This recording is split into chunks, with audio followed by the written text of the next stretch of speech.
एक ऐसा नाम, एक ऐसा राक्षस जिसकी कहानियां सुनकर आज भी रोंगटे खड़े हो जाते हैं। आज हम बात करेंगे उसी के पीछे के असली और कहीं ज्यादा भयानक इतिहास की। ड्रैकुला की कहानी तो लगभग सबने सुनी ही होगी। वो डरावना काउंट, उसका वो किला और वो खून की प्यास। ये कहानी हॉरर की दुनिया में एक मील का पत्थर है, जिसे 1897 में आयरिश लेखक ब्रैम स्टोकर ने लिखा था। लेकिन क्या हो अगर ये कहानी सिर्फ कल्पना ना हो? असल में इसके पीछे की सच्चाई कल्पना से भी कहीं ज्यादा बेरहम है।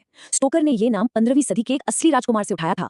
एक ऐसा राजकुमार जिसकी क्रूरता के आगे शैतानी ताकतें भी फीकी पड़ जाएं।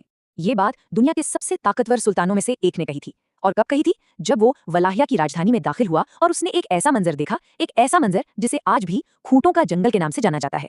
सोचिए, वो जंगल पेड़ों का नहीं था, बल्कि सुल्तान के ही 20,000 सैनिकों की लाशों का था, जिन्हें खूंटों पर टांग दिया गया था। ये एक खौफनाक चेतावनी थी, और इसे देने वाला सिर्फ एक आदमी था, व्लाद द इम्पेलर।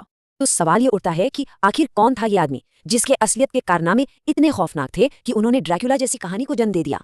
व्लाद की कहानी पता है, ताकत से नहीं बल्कि बेबसी से शुरू होती है।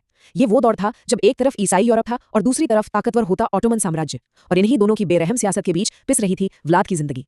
व्लाद के पिता व्लाद द्वितीय इसी ऑर्डर का हिस्सा थे और इसी वजह से उन्हें ड्रैक्यू नाम मिला, जिसका मतलब होता है द ड्रैगन। तो फिर व्लाद का नाम ड्रैक्यूला कैसे पड़ा? इसका सीधा सा मतलब था ड्रैगन का बेटा।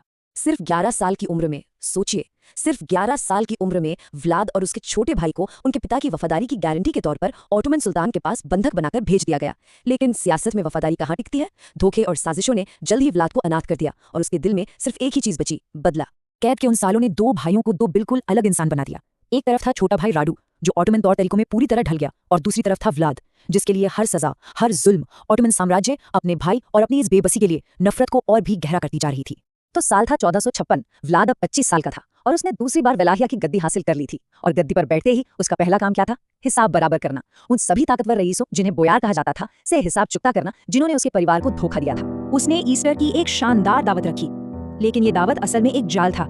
जब बोयारों ने बड़े घमंड से ये बताया कि उन्होंने अपनी जिंदगी में कितने राजाओं का राज देखा है, व्लाद ने उसी पल तय कर लिया कि ये लोग अब और कोई राजा नहीं देख पाएंगे। और उसने सजा के लिए कौन सा तरीका चुना? वही जो उसने अपने दुश्मनों ऑटोमन से सीखा था, इम्पलमेंट, यानी खूंटे पर टांगना।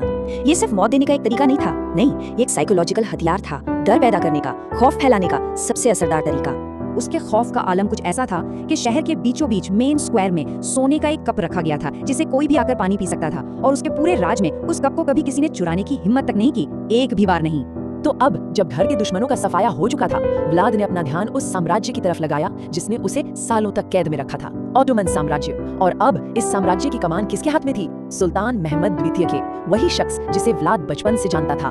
व्लाद ने सीधी टक्कर ली। पहले तो उसने सालाना टैक्स देने से साफ इनकार कर दिया, और फिर उसने खुलेआम एक ऐसे साम्राज्य के खिलाफ जंग का ऐलान कर दिया जिसकी फौज उसकी फौज से कई ज्यादा बड़ी थी। अब व्लाद ये अच्छी तरह जानता था कि वो सीधी लड़ाई में कभी नहीं जीत सकता। तो उसने क्या किया? उसने आतंक का रास्ता अपनाया। हर वो बेरहम, हर वो चालाक तरीका इस्तेमाल किया जिसके बारे में सोचा भी नहीं जा सकता।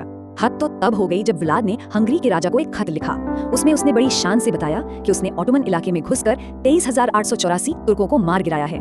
ये एक सीधी सीधी चुनौती थी, और अब सुल्तान महमद के लिए ये जंग पर्सनल हो चुकी थी। जब सुल्तान महमद को समझ आ गया कि व्लाद को जंग के मैदान में हराना मुश्किल है, तो उसने अपना आखिरी दांव खेला।